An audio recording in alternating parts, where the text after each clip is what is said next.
好啦，咁有啲同學可能遲到，睇下佢自己會唔會晏啲加入。咁我想問下卡文係有冇用開零擺定係從來未用過嘅？一了解下大家程度咧，我就知道應該係講得有幾深入啦。都有用過。咁卡文用嚟係問 yes no 多定真係有清理自己啊，或者係有調頻用咧？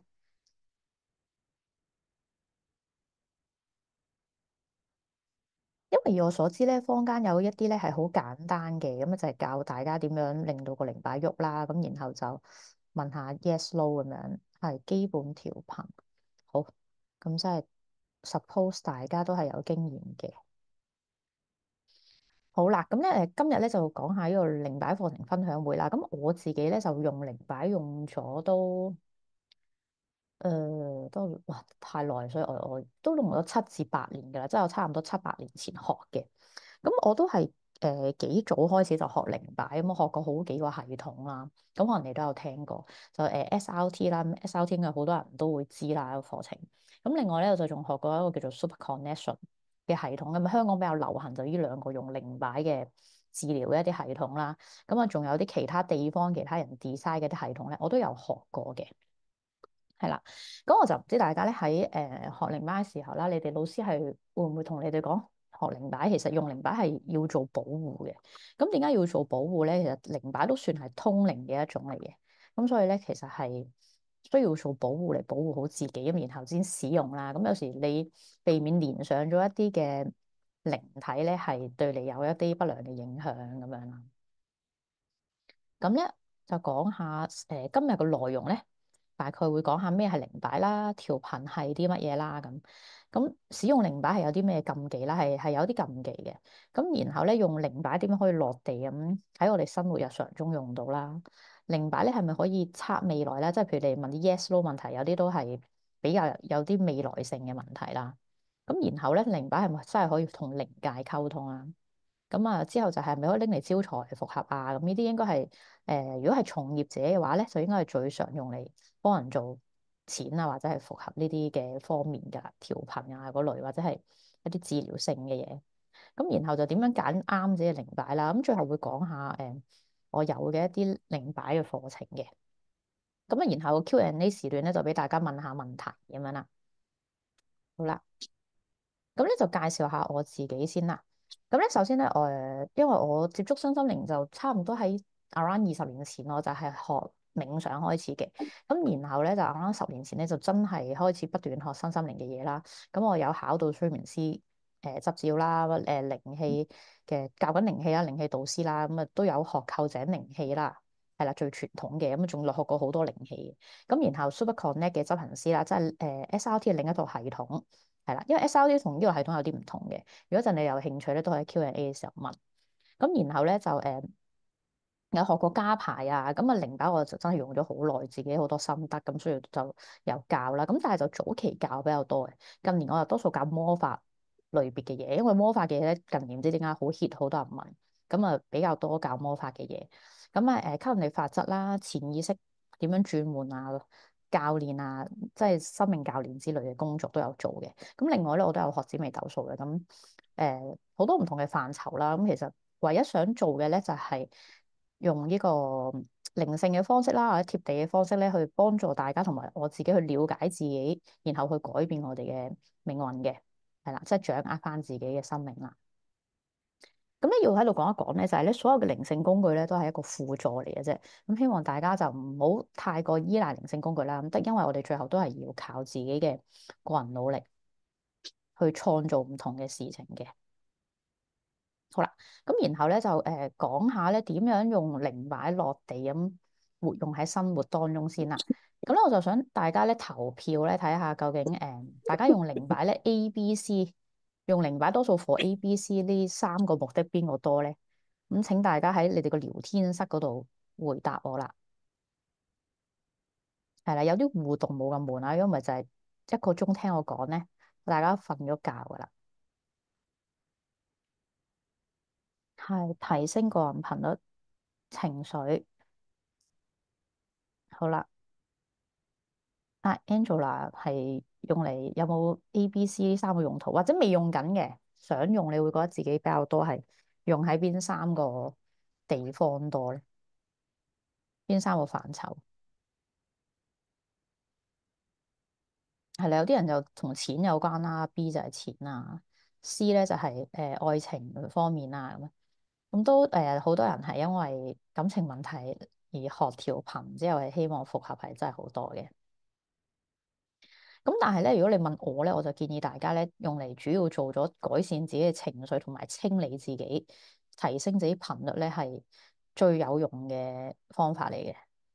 係啦，因為所有事物咧，其實你搞好咗自己個頻率咧，做所有嘢咧，你都係會容易成功好多嘅。係啦，咁就唔知 Angela 同學佢係用喺咩情況多啦。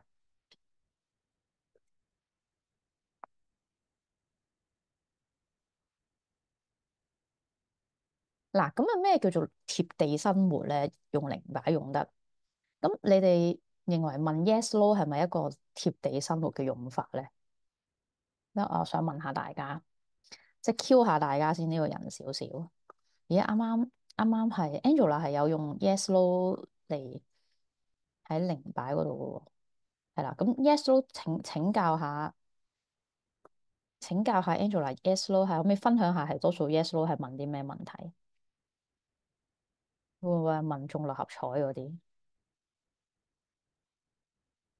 因為咧，我曾經有個同學咧就好好笑嘅，佢問咧嗰個 yes no 問題咧，就係有個朋友約佢食飯，咁咧佢就問我哋練咧就練原始零嘅，因為我教嘅零擺我就唔係練嗰啲天，即係我主要嘅系統就唔係練天使或者係練高我嘅，我係練原始零嘅。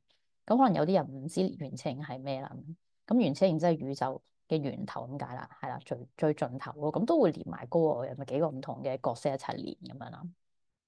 咁咧佢個能量係會穩定啲，同埋答出嚟嘅嘢啊，做出嚟嘅效果都會好啲嘅。咁曾經有個同學咧學完之後咧就同我講咧，佢就係問原子玲啦，星期二定星期四同個朋友食飯好，係啦。咁然後咧佢就話咧答出嚟嘅答案咧就好模棱兩可。咁之後咧佢自己就話咧因為其實咧嗰2日咧邊日食飯咧我都 OK 嘅咁樣。咁咧呢啲咧就係、算係一啲比較無謂嘅問題啦。因為星期二同星期四食飯，你自己有能力決定到噶嘛。咁你自己有能力決定到嘅嘢咧，就真係唔好咧拎去嘥呢啲時間咧去問高我啦，或者係問原始零呢啲問題啦。咁啊，最落地貼實喺生活裏面咧，就確實係你要檢視一下自己生活裏面經常俾一啲咩嘅情緒，或者俾咩人影響緊你。咁你係點樣透過提升自己頻率，或者改善自己嘅情緒，改善自己嘅思考模式，然後咧就提升頻率，令到自己可以喺生活當中作出一啲改善嘅。係啦，咁我想問下，有冇同學可以講下你哋喺生活當中，有冇話想將零擺係用喺咩範疇咧？即係譬如有啲範疇你唔知道啊，咁樣用係好唔好啊，可唔可以嘅咁大家依家都可以問下嘅。係啦，我哋而家討論緊點樣落地貼地咁樣用呢個零擺。咁如果你哋唔問咧，咁就好難有一啲例子可以解釋到俾大家聽嘅，因為都要大家一齊互動 share。你哋可以開咪嘅，冇問題㗎。如果咧唔係就淨係得我講噶啦。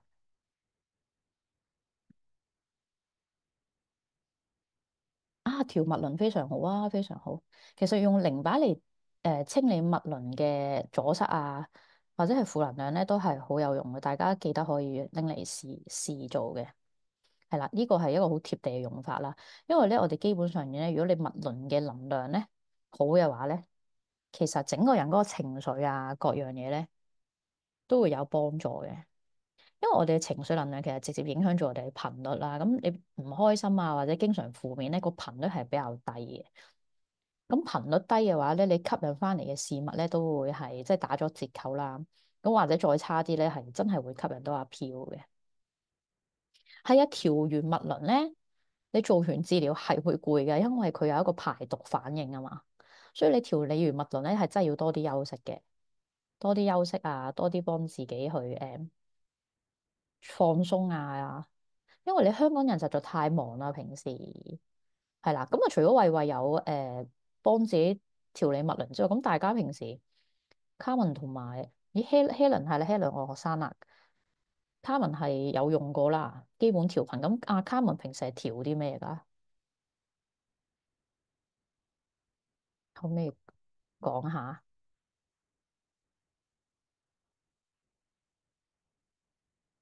提升能量係提升咩能量啊？即係咁概括嘅。因為咧，其實咧，你調頻咧，你調得越仔細咧，係越好嘅，即係好似你許願一樣。如果唔係咧，嗰樣嘢就會空泛。清理一下負面情緒。咁你清理負面情緒，你係有冇講明係邊一個負面情緒？因為負面情緒都分好多種噶嘛，可能係焦慮啊、緊張啊、擔憂啊。係啦，咁其實係嗱，我嗰個 system 咧，我係真係要揾出究竟係有啲乜嘢好仔細嘅負面情緒去清嘅，就唔係就咁拎住零擺就誒唔該幫我提升能量，清理負面情緒，完啦，拜拜咁樣。咁樣你冇話唔得嘅，不過個效用唔夠針對性就冇咁明顯咯。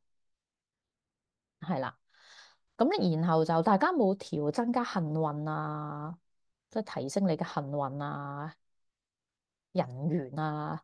呢啲其實都係好常用嘅喎，可以即係俾啲 idea 大家咁樣翻去可以提升自己嘅幸運程度啊。有擔心嘅事，哦，係啦，咁即係焦慮啊，各樣啦。係啦，咁其實咧清理得深入同唔深入嘅分別係啲乜咧？咁清理得唔深入咧，可能你清完之後一兩日，情況好啲，咁然後你就會覺得誒點解佢又翻轉頭，又再負面過幾咁樣，就會有咁嘅情況。咁但係你清深入啲咧，就係long lasting 啲咯，因為咧我哋療愈其實清得深入都係一個治療嘅過程嚟嘅。咁個過程咧就好似我哋本身有嚿洋葱咁，然後我哋慢慢將佢搣開，逐樣搣開咁樣，咁但係就需要時間嘅。有時咧，好多同學都比較心急啦，就覺得誒、我清一次，可能清兩次咁，然後就一個月後再清啦，咁樣就咩都唔使做啦，咁樣。咁你沖涼你都唔會一個月沖一次噶嘛，係咪先？我哋你都會日日有個沖涼嘅習慣。咁但係咧係冇可能叫大家日日去調頻啦，係咪先？咁大家要翻工好多嘢做噶嘛。咁但係你都要定期咧俾一個時間係可能一個禮拜一次，幫自己清理一下嗰個星期嘅一啲思緒啊、負能量啊。各樣嘅事情，咁要俾啲時間自己去獨處一下，嚟整理下自己嘅。其實我零巴係可以調愛情㗎，複合嗰啲其實好常調㗎。而我嘅調頻嘅課程就有教愛情調頻嘅入面。咁複合就唔係淨係調複合嘅，其實因為複合呢個課題咧，愛情嘅課題咧，複合係有分幾個 layer 去做嘅，所有嘢都就唔係一嚟就去複合嘅，因為本身你哋分手梗係有原因先會分手噶嘛。係啦，你唔會突然間乜事都冇分手咁樣。咁其實你分手之前已經係種下咗大家好多嘅不滿啊、因嘅問題啦。咁其實你都要調中間嘅嘢，然後先去到個果嗰度嘅。所以係有一個步驟去做嘅，即係愛情調頻就唔係咁簡單。我淨係調複合度，調佢愛我咁就得啦，就唔係咯，仲要加其他嘢做咯，亦都要加治療性嘅嘢去做嘅。咁但係咧，如果同大家講咧，A、B、C 咧呢三個範疇，你哋有冇覺得不如投票睇下，你哋覺得邊樣調頻係最容易見到效果？A、B、C 三樣，你哋可以投票，睇下大家估唔估得中？哎呀，同學覺得係關係最容易見到效果啊！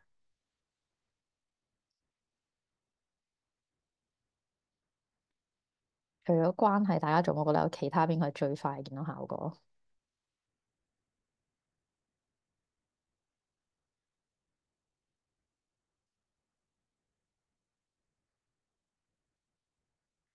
好啦，阿慧慧就好疑惑，究竟邊個咧？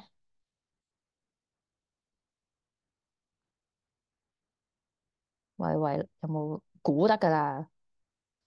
冇一個正確答案嘅，其實即係都係經驗。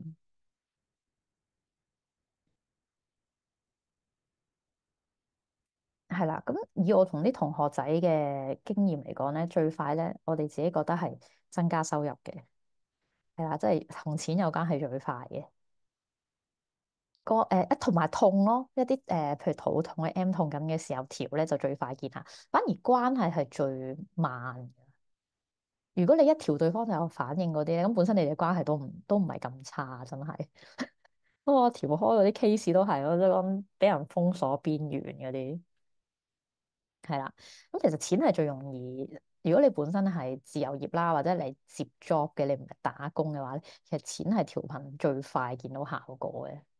係啦，咁啊情緒都要睇下你遇到啲咩事情影響你個程度多唔多啦。好啦，咁然後咧，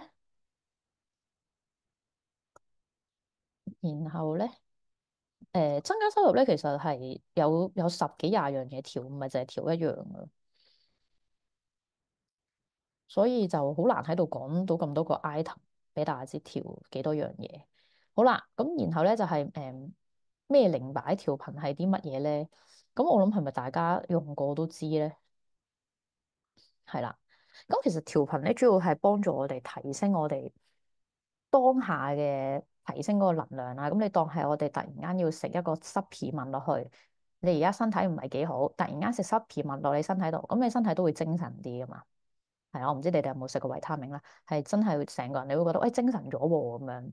咁就等於你調頻咧喺你愛情範疇上面咧，都係即刻提升你愛情嘅能量。令到對方可能突然間對你感覺多咗啦。咁但係咧呢個都只不過係一剎那嘅啫。我想同大家講，咁你就會問，誒咁點樣去？你哋想唔想知道？咁一剎那咁點樣可以維持佢耐啲啊？咁樣咁啊，當然你係要定期調啦。咁同埋其實你行動上面都會作出改變嘅。你哋就唔好諗住調咗頻就可以無敵啊，唔使改變啊，淨係調頻咁就會所有嘢咧都順利啦咁樣。咁關係裏面咧，其實係除咗調頻之外咧，你都要真係去製造一啲嘅，即係製造一啲嘅驚喜啊，或者係一啲活動啊，或者係一啲事情出嚟咧，去增加對方對你嘅感覺嘅。係啦，咁調頻只不過係幫助你容易啲去創造啦，你要創造嘅關係，但係並唔代表你調咗頻就可以咩，即係坐喺度等人哋揾你啊，等人哋主動對你好啊，就唔代表嘅。咁可能你開頭你會覺得好 work 啦，咁但係時間耐咗咧，你都會發覺好似有啲停滯，咁係因為你個關係真係要透過你去行動去創造嘅。唔係長期調頻就有機會改變事情㗎啦，都要睇你自己㗎，因為調頻唔係唯一一個幫助到你嘅因素嚟㗎嘛，你先係你命運嘅主人嚟㗎嘛。你要改變個事情，你都要行動㗎嘛。除咗調頻之外，咁例如男朋友嗌交嬲咗你咁，或者係唔再聯絡啦，嬲咗你咁，有啲分手邊緣咁你都有需要係你去主動去睇下點樣去解釋翻件事啊，或者去同佢溝通翻噶嘛。好多時咧，你哋係會我見到唔可以話你哋嘅，應該係好多嘅客人啦，好多個案咧，都會拎調頻嚟逃避同對方溝通嘅。或者係拎條頻嚟咧，希望對方主動揾自己先，之後自己就可以被動啦。咁其實你哋唔想，應該係話佢哋好多個唔想主動咧，係因為佢好驚主動咗俾人拒絕，係啦。咁但係如果你希望段關係和好，其實你都真係需要做主動嘅一方，因為依家係你想事情有所改變啊嘛。係啦，呢個就要大家去 tune 下自己個思維啦。調頻關係方面有冇？調頻關係方面，其實我唔建議用圖表㗎。你真係應該要同嗰個人咧，譬如你幫自己調啦，你就應該係去檢視下你段關係，你覺得係需要一啲咩元素去提升嗰個部分。譬如係溝通啦咁樣，咁你就真係要拎溝通出嚟呢個項目出嚟調高佢咯。因為你圖表你係又係依賴咗去問啊嘛，咁冇話唔可以嘅，但係你一定係最了解你自己段關係好多時咯。問題你想唔想去了解嘅啫，係啦。咁啊，所以我覺得最好你就靠你自己。咁所以我唔建議調頻用圖表嘅。咁但係坊間我知道有啲老師係俾張圖表你，誒你自己去嗰度揾問高我要調啲乜你就調啦咁樣，係啦。咁但係我就覺得唔係咁好，因為嗰段關係你係最清楚噶嘛，suppose。咁你都將你段關係交俾高我，咁其實高我係一個好無形嘅嘢嚟噶嘛，你應該係自己掌握翻你段關係噶嘛。所以我就唔建議大家太過依賴圖表嘅。你圖表主要都係嚟揾一個數值嘅啫。係啦，咁之後同學有問點樣增加收入？我增加收入，因為增加收入係要睇下你工作係咩工作啦，係做緊啲乜啦，好多樣嘢要去拆解，再去諗一啲項目去增加收入嘅。所以我調頻嗰個課程其實係有揾工啦，創業嗰啲人增加收入啦，愛情啦，健康啦。基本上情緒啦、個人成長啦都會提及到嘅，但係我就唔會用圖表，但係我會有項目俾大家。咁因為我唔想大家咧俾咗個圖表你哋咧，好多時我哋就會依賴咗圖表而唔去諗會唔會有啲新嘅項目，因為你同每個人調頻到你第日，好啦，我幫朋友調頻或者幫人哋調頻，咁唔會人人都係用嗰啲項目噶嘛。唔同嘅情況，一定個情況唔同，都要用唔同嘅項目，即係好似你中醫執藥咁樣，你唔同嘅病都會執唔同嘅藥。所以係真係要了解對方，然後你要去透過你同佢溝通，然後你去幫佢設計，究竟我要幫佢調咩項目，咁先係一個最有效嘅方法咯。如果唔係，其實 AI 都做到啦，日後有 AI 去做調頻都得啦。咁佢俄羅斯輪盤咁樣轉，咁之後揾出我要調咩項目啫嘛，係咪先？咁其實唔需要我哋嘅喎。所以你哋都要諗下，有啲乜嘢係可以保有你哋每個人嘅個人特色，而唔係即係好似死讀書咁樣就去做咁樣咯。即係希望大家揾到自己嘅個人特色啊，喺做調頻呢方面。好啦，咁我簡單講下啲調頻以前咧嘅歷史咧，其實係拎嚟揾水源嘅，係啦，喺古代嘅時候。咁啊，後來啲人就拎嚟探靈啦，探靈大家如果有睇嗰啲恐怖怪談啊嗰啲咧，都係有拎住有兩嚿嘢咁，然後揈下揈下咁樣探靈啦。咁靈牌都係可以拎嚟探靈嘅。咁咧，唔知大家有冇玩過碟仙啊？係啦，我嗰個年代咧就係玩碟仙嘅年代。咁其實咧，碟仙同靈擺嘅原理係似嘅，所以咧佢哋係真係可以連到阿飄嘅。所以咧，我就建議大家就唔好拎出街玩啦。呢個其中一個禁忌，就係唔好亂咁拎出街玩，因為你唔知你身邊會有一啲咩嘅朋友仔喺度啦。咁你好彩嘅就係遇到朋友仔啦。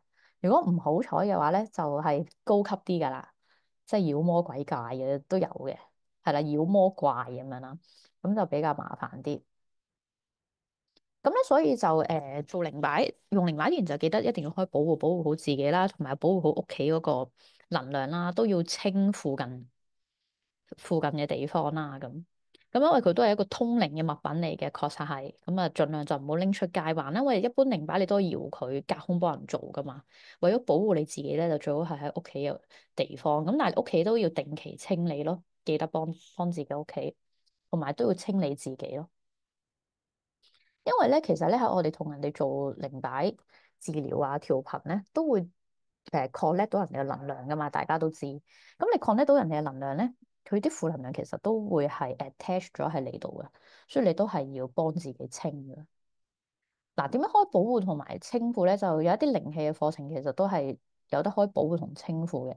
咁我比較建議嘅靈光球係比較方便啲，因為你可以清自己，靈光球靈氣可以清自己，同埋同時亦都可以拎嚟做保護，個功能性比較多啲。係啦，咁如果唔識保護嘅咧，就可以了解下，因為你長期用嘅話咧，都係會有危險性嘅。咁SRT 嘅 system 咧係冇教保護嘅以前，咁所以咧喺我嗰個年代咧，SRT 係好流行，亦都好多人話成日 SRT 賴咗嘢嘅，係啦。咁我唔知大家知唔知道有一個江湖嘅傳聞啦，都好多年前㗎啦。SRT 咧香港咧有個老師咧係好出名嘅，差唔多係初代教嘅。係啦，咁咧佢就好早咧，幾年前好早就過咗身，但係其實佢好後生嘅。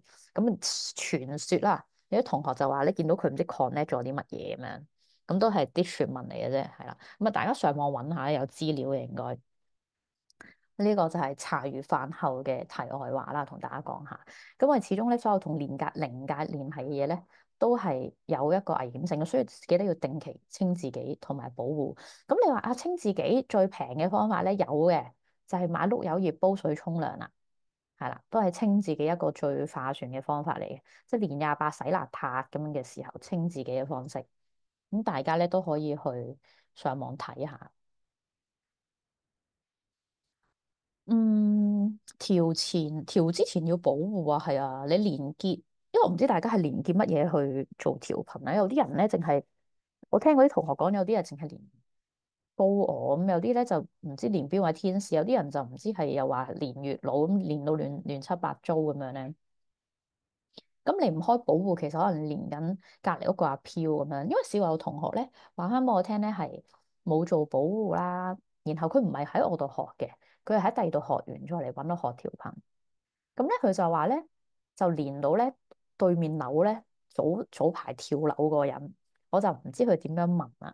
係啦，最後就話哦，連到咧早排有個跳樓嘅靈體咁樣。咁所以咧係即係確實係真係需要做保護嘅。同埋如果你本身個人咧係容易驚青嘅話咧，咁就更加容易吸引朋友仔嘅。咁所以提升自己嘅頻率，多啲曬下太陽，提升陽氣都好緊要。調前嘅保護，請問調完有冇咩要做表示完成？調完頻其實咧，調頻之前咧，其實有啟動句嘅，即係類似當係阿卡西記錄。開阿卡西前咧有一段祈禱文噶嘛，你當有段祈禱文，其實完咗咧都有段祈禱文要讀，類似啦，你當係啦，有段終結語要讀，咁然後咧先叫做 cut 咗同原始靈或者高我嘅 connection 嘅，咁就叫做完成咁樣，係有啲嘢要講翻嘅。咁我唔知你出去學嘅時候係嗰人有冇教你，定係純粹叫你放低就當完啦咁樣，係啦。因為坊間咧實在太多咧，係睇完本書咁，可能佢就出嚟教，咁佢又冇話真係學咗好耐，又冇話好多經驗，咁所以我就唔係好清楚出面嘅教法，咁我又費事評論別人啊，我就講翻我自己用開個方法。好啦，咁啊最緊要咧就係靈擺有啲咩禁忌咁樣，禁忌用靈擺有咩禁忌咧？咁呢個係大家真係需要留意嘅。我有開實體班嗰陣，課程完咗會同大家講下啲時間表。但我哋禁忌咧好重要，咁我希望大家都了解下。好啦，咁好多人都有問嘅，天黑係咪唔可以玩靈擺咧？或者係鬼節啊、7月係咪唔好用咧？咁樣咁其實咧，確實咧鬼節我係建議大家咧天黑後就最好就唔好用啦，因為鬼節個能量真係比較陰啲，係比較危險啲嘅。咁你問天黑係咪唔可以用咧？其實天黑咧一般都冇問題，你係可以用嘅。如果你有做保護啦，幫場地做保護啦，幫自己做保護啦，你亦都有信心咧，覺得自己嗰一日嘅情緒、嗰一日嘅能量係 OK 咧，其實你可以照用嘅。咁但係咧，我就建議大家咧喺你個情緒好波動或者係好負能量嘅時候，盡量都唔好用，因為咧我哋個人低頻嘅時候咧，真係容易會連結到一啲唔係咁好嘅靈體嘅。即使你開咗保護啊，或者做咗清理啊，個能量都係冇咁好嘅，同埋你做出嚟個效果都係會爭啲嘅。所以咧，我哋本身個心態同埋我哋嗰個頻率都好重要。咁然後仲有啲咩禁忌咧？就唔好拎出街用啦。啱啱同大家講過，唔好拎去朋友屋企度玩嚟用咧。我試過咧。我分享有啲例子就係、有個同學啦，就拎咗去一個 friend 屋企玩，咁啱啱學完好開心，咁啊希望拎佢同人 share 啦。咁點知咧，嗰、個朋友仔嘅屋企人咧，原來係有養鬼仔嘅，係啦。咁就點知咧，佢喺嗰度玩呢個靈擺嘅時候就驚動咗人哋嗰個鬼仔啦。咁啊之後就搞咗一輪啦，咁啊要去揾師傅搞噶啦呢啲。咁啊所以咧就唔好隨便拎靈擺咧去人哋屋企玩，因為有時你去到人哋嘅地方，你唔知人哋本身個地方有啲乜啦，而佢都唔知道你會唔會拎個靈擺係拎嚟傷害佢或者對佢做啲乜噶嘛，佢都驚你會有攻擊性噶嘛，咁所以你就變咗係挑釁人哋咯，即係我哋所謂嘅挑機咁樣，咁所以盡量咧可以話咧，你都唔好叫人，唔好拎去人哋屋企玩，但係你可以叫人哋嚟你屋企玩，係啦，即係去翻你主場，咁就安全啲啦。咁然後咧就係問一啲 yes no question 啦，都係個禁忌嚟嘅。咁有啲嚴重啲嘅 yes no question 咧，要同大家即係可以分享下，我覺得有啲幾搞笑，即係我咁多年嘅學生嘅經驗啦。咁因為咧我實體班咧，以前每一班我都會同大家講咧。就因為我哋有啲圖表咧，係要 check 下你連結緊啲咩嘅，先再俾你繼續進行下一個 step 嘅。因為以免你真係連咗阿飄，你有時真係有同學仔係連咗阿飄，搞咗一段時間咧，先真係連翻高我或者係原始零嘅。咁試過有個同學咧就連咗阿飄啦，咁咧，一般咧，我見你連咗個漂咧，我就會叫大家清咗佢，即係清咗你同阿漂嘅連結就算啦，唔好再搞佢。咁點知咧，嗰個同學咧喺離開咗課堂之後翻屋企啦，因為係後尾其他同學分享翻俾我聽。翻咗屋企之後咧，嗰個同學咧連到阿漂嘅時候咧，就問阿漂，係同阿漂傾偈啊，準備通靈啊，佢玩。咁之後咧就問阿漂，你係咪我嘅屋企人啊？咁樣啦。咁咧阿飄就答佢話係啊，係你嘅屋企人。然後咧佢就繼續問阿飄，你使唔使我燒啲嘢俾你啊？咁樣啦。咁阿飄就佢話阿飄 say yes 啦。咁之後佢就燒嘢俾阿飄。咁然後佢話第二日咧又連啦阿飄喎。咁即係阿飄咧又再問佢又再問佢使唔使燒嘢俾阿飄。咁你諗下啦，其實嗰個人本身唔係你屋企人啊，路過嘅阿飄，你日日派錢俾佢啊，咁佢都 say yes 啦，唔通佢話 no 咩？但係你玩靈擺唔係用嚟叫你去濟世為懷啊，即係濟世為懷靈體咁樣啊嘛。後來我就唔知邊個同學同我講就話唔知佢儲咗30幾隻靈體，就唔知要幫佢做啲乜咁樣啦。咁咧呢個真係一個非常反面嘅教材嚟，所以就請大家千祈唔好拎嚟同靈體傾偈。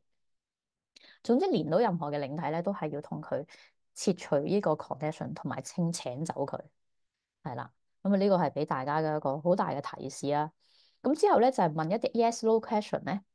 就係唔好問啲通靈嘅問題啦，係啦，因為靈體係最中意説謊噶嘛，係啊，你哋有冇聽過一句嘢叫做鬼信你咩咁樣？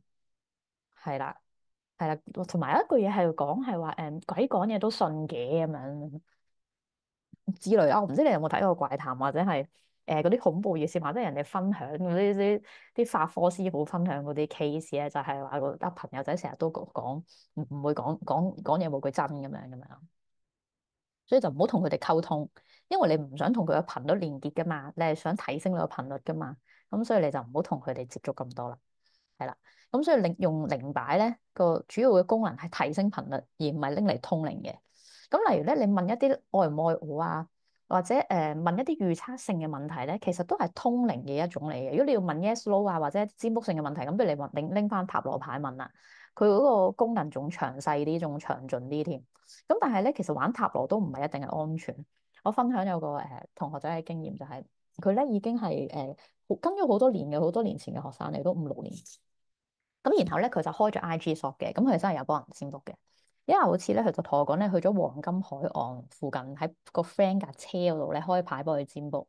咁之後都賴咗嘢。咁你哋知黃金海岸附近係有個沙灘，夜媽媽黑咪掹都冇人噶嘛。咁其實咧有一啲嗰個同學點解會知自己賴嘢咧？係因為佢係陰陽眼嘅本身。咁佢知道其實有時玩塔羅牌嘅時候，如果嗰個地方唔乾淨咧，其實真係有人喺你哋後面同你哋一齊玩嘅。啊，唔係嗰個唔係人嚟嘅，係啦，嗰個係過咗身嘅人喺後面同大家一齊玩。咁所以其實玩塔羅牌都唔係完全冇一個風險㗎，所以都係要揾安全嘅地方同埋做保護。咁但係咧，做保護，你話係咪100%可以冇事咧？咁當然要睇下你出席嗰個場合係咩地點啦。咁啊，只不過係做好過冇。咁但係你話要最安全嘅，一定係屋企啦，係啦，安全嘅地方做，即係唔好出去周街咁使用咁樣。我見過有人喺地鐵度玩靈擺嘅，我見過有一次，我真係嚇到呆咗。係啦，咁啊，仲有咧試過咧有一個 case，即係分享啦，又有個陰陽眼同學咧，就見到有人喺麥當勞嗰度同人哋做唔知唔調頻定玩咩啦，總之拎住個靈擺同埋啲圖表喺度揈啦。咁佢話後面都係有幾位朋友仔係企喺佢後面咯。咁啊，所以係有佢嘅危險性嘅，所以呢啲都係啲禁忌咯，同大家分享。咁盡量就唔好拎出街玩啦。好啦，咁然後咧，大家有冇一啲嘅傳說中嘅禁忌啊？因為我見 IG 好多人都分享好多奇怪嘅禁忌噶嘛。有人試過問我 M 襟係咪唔玩得咁樣，即係係啊，我想話越嚟越無厘頭嘅，點解嗰啲問題咁樣？係啦，咁想睇下大家有冇喺聊天室嗰度或者開麥講下，你哋有冇一啲覺得唔知道嗰個時間應唔應該玩靈擺嘅禁忌嘅問題？而家可以發問下喎。係啦，我樂於回答大家呢個禁忌問題，因為每一次我都覺得好好笑。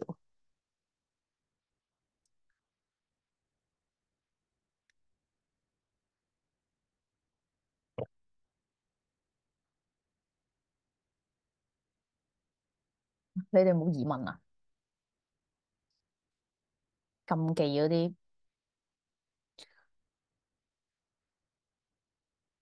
係啊，太攰就唔好，或者負能量都唔好。你哋有冇諗過，可唔可以用靈擺嚟干擾人哋？有冇諗過呢個問題？我好憎嗰個人，我想用靈擺令到佢產生混亂，或者令佢負能量咁樣，即係整人啦咁樣。即係整人算唔算係禁忌？整人就唔好話係一個禁忌嘅。啊，干預植入呢個問題問得非常之好。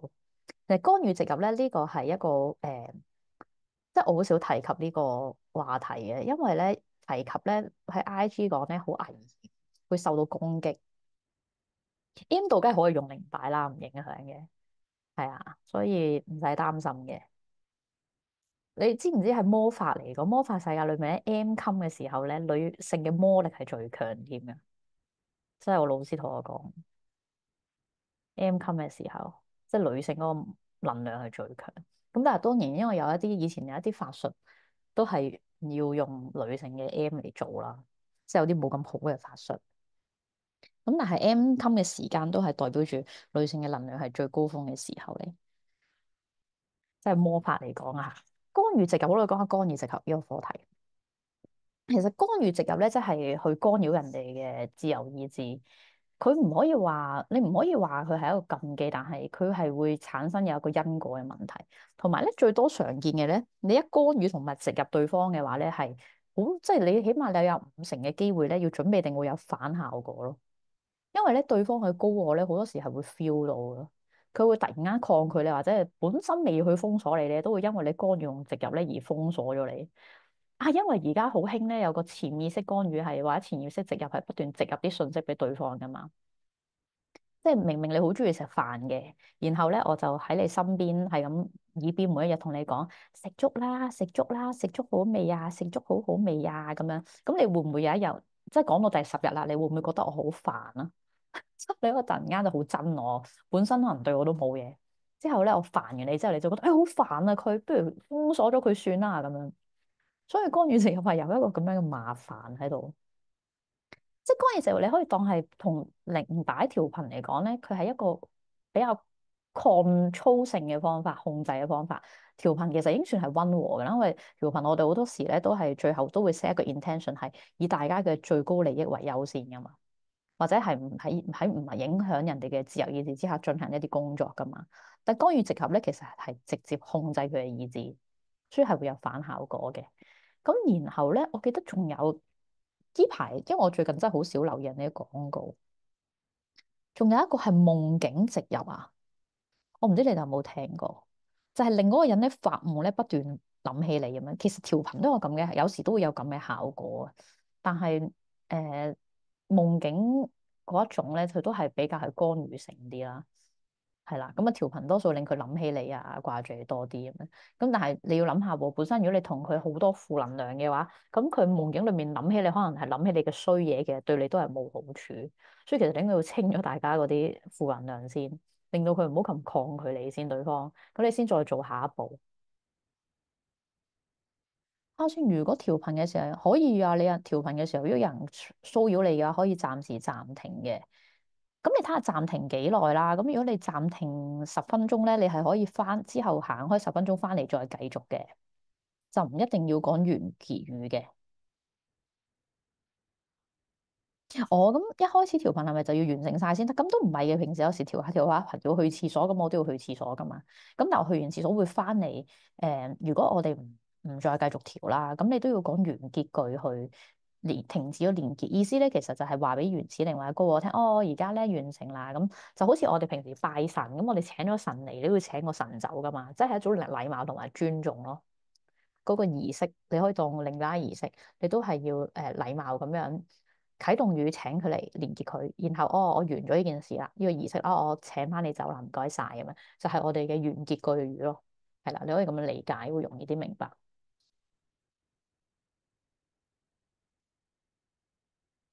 先干預植入課程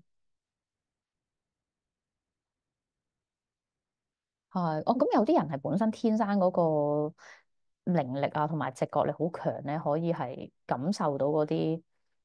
感覺到嗰啲植入嘅信息嘅。但係咧，有啲人咧就用圖表揾嘅一啲信息，即係以我所知啦，係啦，揾人哋有啲咩信息。不過咧，我就唔係，我真係唔係太建議大家用植入，因為呢個會有一個因果問題啊，有卡瑪嘅問題會影響到自己，係啦，業力問題啦，即係干預植入呢類，所以我就唔係咁建議啦。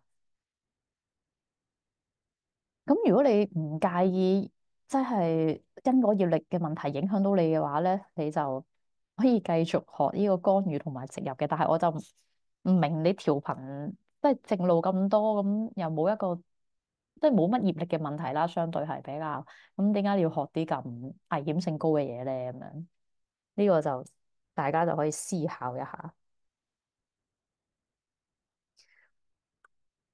但係其實你話channel 零唔叻嘅人咧，其實先應該係玩靈擺係容易啲，因為佢有圖表啊嘛，你唔使估啊嘛，有晒文字俾你。好啦，咁啊，靈擺是否能夠會預測未來啦？咁其實未來咧，你有冇聽過蝴蝶效應啊？大家未來會因住我哋諗法、我哋嘅信念唔同而改變嘅。所以咧，靈擺預測嘅未來或者係塔羅牌預測嘅未來，其實都係你當係多重宇宙裏面嘅其中一個未來咯。唔一定會出現嘅，其中一個可能性啫。咁可能佢只不過顯現俾你睇係最大。你依家仲用住你而家嘅思考模式啊方式去做嘢嘅話，最有可能出現嘅結果係點咧？咁樣咁，但係只要你改變你自己咧，其實咧嗰個未來係會改變嘅。咁其實又唔算係吸引力法則，係咪啊？吸引力法則係你成為你想要吸引嘅嘢，然後吸引嗰樣嘢嚟到你身邊啊嘛。所以有啲唔同嘅。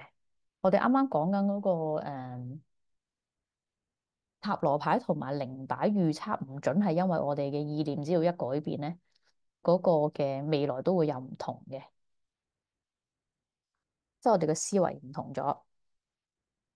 好啦，咁嗱，你大家去投票下啦，睇下你哋認為未來咧係邊個創造啦？你哋覺得未來係自己啊，定係神去創造嘅咧？因為有啲人係相信，哎呀，未來係整定㗎，我做啲咩都冇用㗎啦，咁樣。咁啊，如果大家認為未來係自己創造嘅，即係自己創造嘅百分比多啲，你哋就填個 Y 字，係啦，喺信息嗰度回 Y 字俾我啦。咁如果你哋覺得，誒，梗係神㗎啦，整定嗰啲嘢，咁你哋就打個 G 出嚟俾我啦。等我睇下大家嘅，呢個其實冇啱錯，只不過係大家嘅睇法啫，可以 share 下。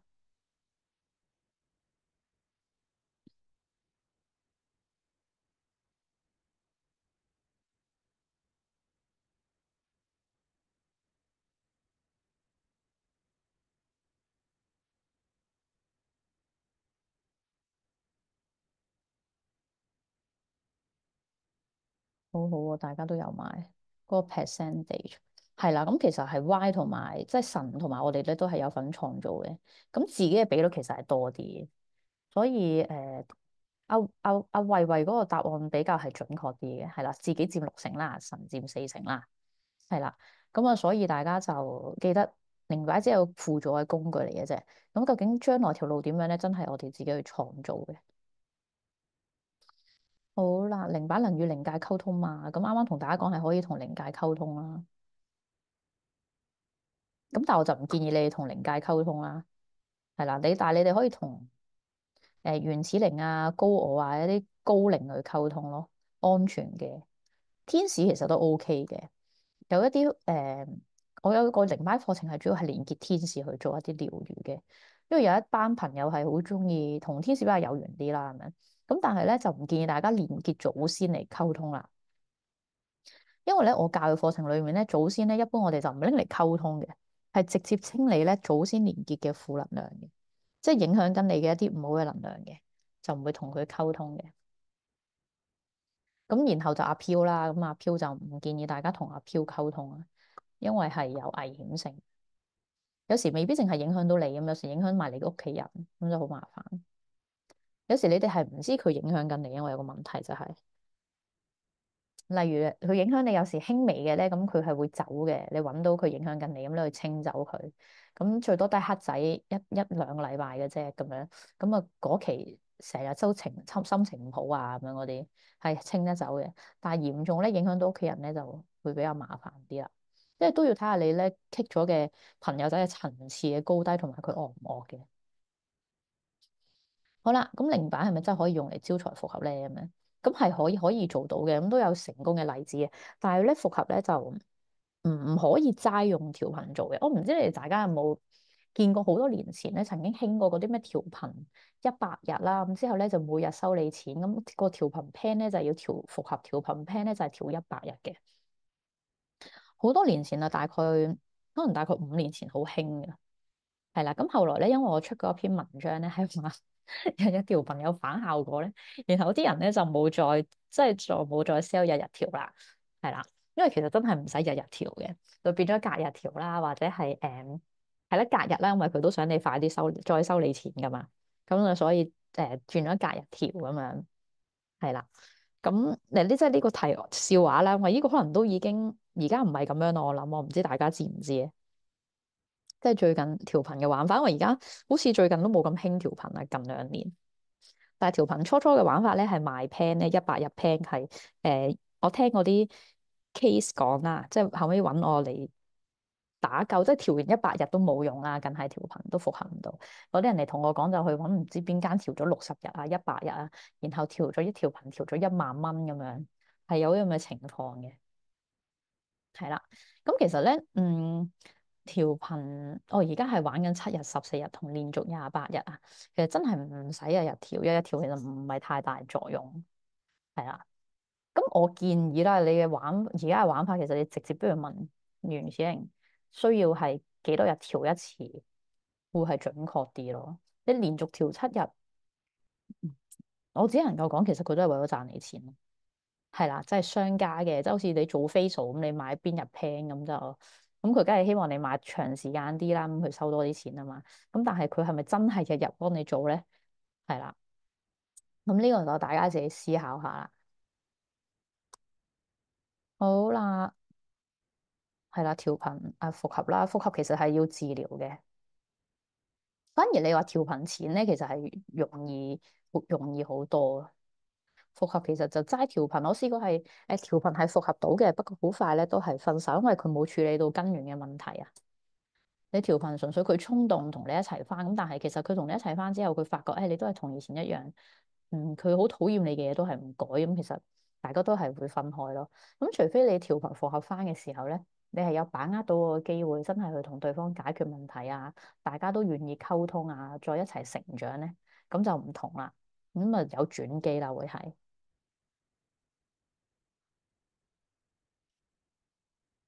好啦，復合呢個議題真係好詳盡，可以同阿慧慧你私下再傾。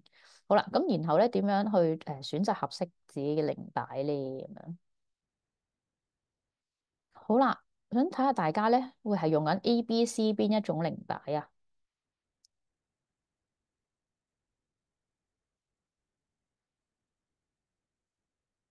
亦係用緊木嘅質地啊、水晶啊，定係金屬啊？因為你用靈擺其實都有啲，都有啲巧妙嘅。有同係用粉晶啦。卡文用金屬啦，我諗 Helen 都係用金屬嘅，因為 Helen 係我嘅學生嚟嘅。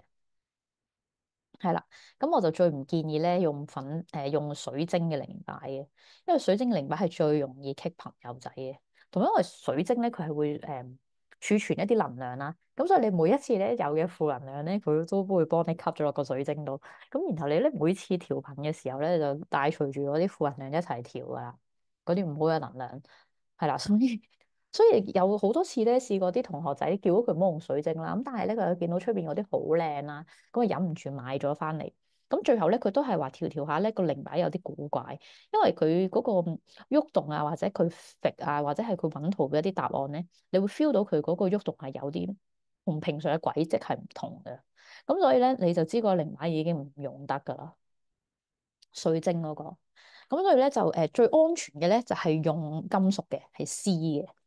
係啦，咁啊木嘅靈擺咧，都之前都有同學，我都有曾經有玩過一排，但係木咧因為佢太輕啦，同埋木都係容易會有一啲嘅發毛啊，或者係都係容易有一啲靈體係入去嘅，即係證實過啊。咁所以都係建議大家用翻金屬咯，金屬類嘅靈擺係相對比較安全嘅。咁你得閒咪拎鼠尾草分下佢，清下嗰個靈擺，做一啲淨化。或者如果識靈氣一啲淨化嘅靈氣，咁大家都可以試用拎嚟淨下嗰個靈擺嘅。好啦，咁然後咧我就講下大家嗰個資料咧，就係靈擺有啲咩課程啦。咁其實咧，我靈擺有啲線上課嘅，如果大家中意咧，可以上線上錄影課咧，就平啲嘅個價錢。咁今日咧，現場聽直播嘅同學咧係有優惠俾大家嘅。咁咧，我講嗰個調頻班咧，調頻班。咦，調頻班唔通我係擺咗啊？係啦，我調頻班係1月25號咧，就有一班喺度嘅，全方位靈擺調頻啊，即係你哋個愛情啊、招財啊、健康啊、個人成長啊，基本上你問嘅嘢咧，我都會喺入面講嘅個內容，或者係個內容本身冇嘅嘢咧，如果你哋想學嘅話咧，都可以幫你哋 tailor make，同你哋講哦點樣去調嗰啲唔同嘅範疇啊咁樣，所以佢係最全面噶啦。如果調頻嚟講。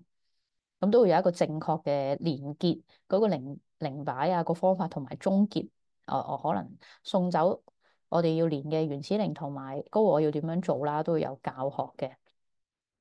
咁之後咧，靈擺療愈前世今生同埋靈魂碎片呢個咧，其實係俾有基礎嘅人上嘅。